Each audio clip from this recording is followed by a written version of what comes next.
Mister Arun Vijay வந்து ஒரு complete hero.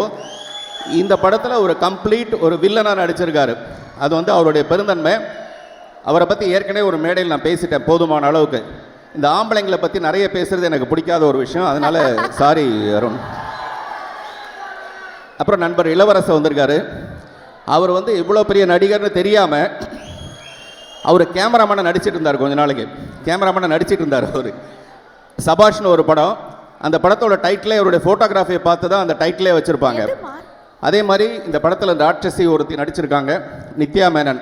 அவங்க வந்து நல்லா நம்ம மதுரகார பொண்ணு மாதிரி, கொஞ்சம் பூசின மாதிரி, அழகான முகத்தில் மஞ்சள் பூசின மாதிரி ஒரு அழகான பொண்ணாக இருப்பாங்க. அந்த மாதிரி இன்னொன்று யார், ஷாலினி பாண்டேன்னு ஒருத்தவங்க. இந்த மாதிரி நிறைய பேர் இந்த படத்தில் நடிச்சிருக்காங்க. உங்களுக்கு இது ஒரு பெரிய சிறப்பான ஒரு விருந்தாக இருக்க போகுது இந்த படம். இந்த படத்தில் நானும் ஒரு சின்ன போர்ஷன் கலந்துட்டுருக்கேன், நடிச்சிருக்கேன்றது எனக்கு ரொம்ப சந்தோஷம்.